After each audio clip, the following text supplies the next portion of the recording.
Banyak orang bilang kalau bikin bakso itu bagusnya pakai daging yang fresh yang baru nyembeli. Bener nggak ya? Di video ini saya akan membahas fakta ilmiah tentang bakso menggunakan daging fresh atau frozen. Assalamualaikum warahmatullahi wabarakatuh teman-teman. Berjumpa lagi dengan konten bakso nekat Pring Sewu. Konten ini berbagi tentang pengalaman bisnisku dan bakso dan seputar kuliner lainnya. Ini kita akan membahas topik tentang bagus mana ya, daging fresh yang baru menyembelih atau daging frozen untuk membuat bakso. Menurut teman-teman, bagus mana nih? Yuk kita bongkar di video ini. Jangan lupa like, komen, dan share, subscribe ya. Daging fresh yang baru menyembelih dan daging frozen itu jika dibikin bakso itu hasilnya tuh beda teman-teman. Bedanya apa ya? Kira-kira bagus mana nih? Ada yang tahu nggak? Yuk kita pokoknya terusin video ini ya. Jangan sampai di skip. Mungkin di sini ada teman-teman pemula yang akan belajar bikin bakso. Menurut teman-teman pasti bingung juga ya. Ini bagus mana ya? Daging fresh yang baru menyembelih atau daging yang frozen? Nah, di sini kita akan berbagi pengalaman tentang perbaksoan, yaitu kira-kira bagus mana nih faktanya ya. Yang pertama kita akan bahas daging fresh yang baru menyembelih.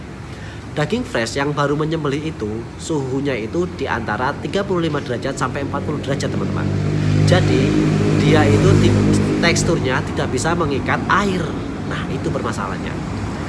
Jadi proteinnya tuh masih aktif. Nah jika dibikin bakso itu malah tidak kenyal, cenderung malah lembek karena lemaknya tuh langsung meleleh gitu. Dan aromanya bisa fresh banget rasa sapi atau malah amis. Jadi kalau teman-teman makan bakso amis, kemungkinan si pembuat bakso ini menggunakan daging fresh yang baru menyembelih. Bahkan terjadi di beberapa kasus malah cenderung pecah. Jadi kalau teman-teman pengen tahu kenapa baksonya digiling pecah, ya itu karena memang dagingnya masih hangat teman-teman. Karena dia itu tidak mengikat air gitu, jadi langsung meleleh lembek gitu, jadi pecah karena lemaknya. Nah bagian yang kedua yaitu daging frozen. Banyak teman-teman semua meremehkan daging frozen. Daging frozen mah murahan gini. Enggak teman-teman ya. Ternyata untuk bikin bakso yang ideal itu menggunakan daging fresh teman-teman. Daging fresh tapi yang beku. Saya sendiri itu menggunakan daging fresh yang dibekukan 4-6 jam. Nah itu terserah teman-teman ya mau menggunakan yang mana. Tapi kalau skalanya buat konsumsi pribadi yang lebih mengutamakan aroma, ya mungkin bisa menggunakan daging fresh yang baru menyembelih. Tapi juga tidak negatif juga kalau teman-teman menggunakan daging frozen, karena memang teksturnya bakso memang harus dingin, makanya menggunakan es untuk mendinginkan daging itu teman-teman, biar tidak lembek dan pecah. Nah kira-kira kalau teman-teman bikin bakso lembek dan pecah, kemungkinan besar karena kekurangan es atau memang dagingnya tidak beku teman-teman. Maka dari itu buat teman-teman, rekomendasiku sih kalau memang pengen yang A1, gunakan daging fresh yang sudah dibekukan 4-6 jam dengan suhu tertentu ya, yang bagus gitu.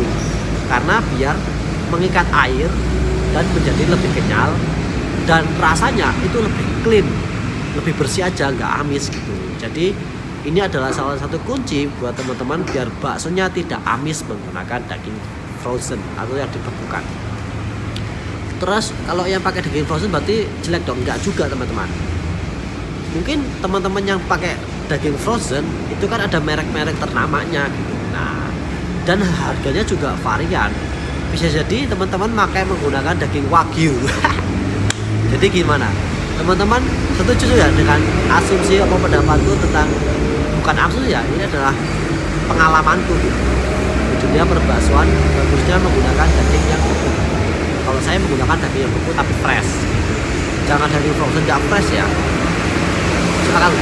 Jadi kalau teman-teman tujuannya bikin bakso itu untuk rumahan, untuk makan sendiri, ya bisa menggunakan kedua daging ini. Tapi kalau teman-teman untuk produksi skala besar, menurutku bagus menggunakan daging frozen.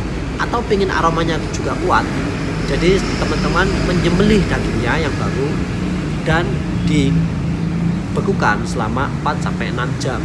itu lebih bagus. Karena kalau kita daging frozen, kita nggak tahu teman-teman seperti apa cara dia menyembelihnya, seperti apa cara dia mengfiletnya atau demikian. Tapi menurutku jika perusahaan besar pasti semuanya sudah SOP dan lulus uji dari setiap standarisasi di setiap tempat gitu. Jadi nggak negatif thinking untuk pakai daging frozen. Tapi memang aromanya tetap beda. Dan semoga teman-teman yang menyimak video ini paham, lebih tahu oh ternyata perbedaannya seperti ini gitu. Jadi bisa diterapkan di adonan sampean-sampean semua. Kira-kira teman-teman suka nggak dengan konten-konten edukasi bakso seperti ini? Jika suka jangan lupa like, komen, dan share. Atau teman-teman ingin membahas saya video tentang seputar kuliner, pertanyaan monggo komen-komen saja. Saya pernah ngadepin viral sampai 1000 porsi, 700 porsi dan kita keluar. Ada trik-trik ilmunya juga sih. Mungkin teman-teman ingin tahu dan berbagi, silakan like, komen, share, dan subscribe atau tulis komentar bahas tentang apa tentang perbaksoan. Kita akan cari solusinya untuk kamu saja, anjay.